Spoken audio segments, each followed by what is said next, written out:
And I had to work to overcome that question that I always ask myself, am I good enough? And I write about that. That's a question that has dogged me for a good part of my life. Am I good enough to have all of this? Am I good enough to be the First Lady of the United States? A phenomenon characterized by intellectual self-doubt and one that could have a debilitating effect on a person's mental health.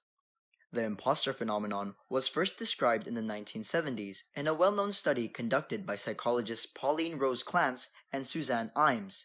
While both men and women can display signs of imposter syndrome, it occurs with much less frequency in men, and when it does occur in men, it is with much less intensity, the study found. It also characterized the group who most exhibit signs of imposter syndrome as high-achieving women, namely those who are highly educated and respected in their professional fields. It occurs mostly among high achievers who are unable to internalize and accept their success, but it can affect anyone, no matter their social status, work background, skill level, or degree of expertise. It starts as a niggling worry about your own capabilities. In work, for example, you might feel that you aren't as skilled as your colleagues. That then builds into a belief that you have to work harder to cover up your lack of ability, and you wind up constantly thinking that you're not as good as others believe you are. And I think that many women, and definitely many young girls of all backgrounds, walk around with that question. Even when you do succeed and others praise your accomplishments, you end up believing that it's all because you were lucky or because you've been working harder than your colleagues. Different factors such as one's upbringing, culture, and past experiences can play a part in shaping and reinforcing one's feelings of inadequacy.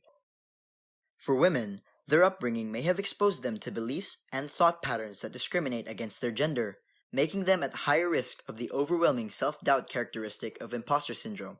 The long-standing fight for women to belong in the workplace still remains a challenge in some societies. Women who are applauded for delivering results at work are also labeled as being too aggressive, out for herself, difficult and abrasive, whereas men behaving similarly may be praised as being confident or sure of himself. Existing views of women as the nurturing gender also places pressure on women to perform as primary caregivers in their families as opposed to men, who are still seen in many societies as the main financial providers.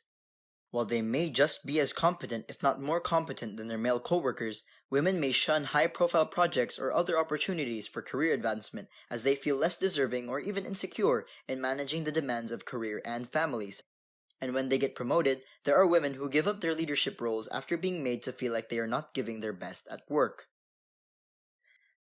Many women aren't aware that they are experiencing imposter syndrome when they first show up in consulting rooms.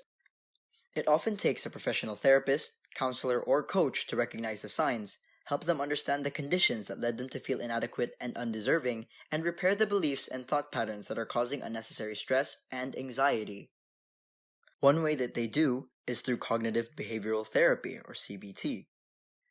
A counselor using CBT will identify the client's thought patterns and challenge them to substantiate their assumption by prompting the client to find evidence for it. Clients need to be made aware of the difference between facts and beliefs that are merely unhelpful judgments they make about themselves. Women are often heard saying, "I just got lucky," "I don't know why I'm here," after they've been given a promotion or appointed to a new position, when the fact is that they have the achievements, skills, and hard work to show for it. There are also ways to overcome self-doubt on your own. Experts said women, particularly in Asia, often believe that they have to be humble when it comes to their successes. If you find it hard to acknowledge and speak about your achievements, read your resume so you can be reminded of all that you have achieved. Experts also urged companies to develop and nurture a coaching or mentoring culture in the workplace. What are the standards of success and leadership in the organization? Does it support diversity and inclusion of thought, identity, and leadership styles? Women can also seek out friends and peers to make up their personal board of advisors. These are people you trust in different aspects of your life, including personally and professionally, who can hold up a mirror in front of you to show you the truth, such as the skills and achievements you can't see for yourself. Finally, when feeling out of place in a meeting or at an event, it is useful to think about your differences as strengths.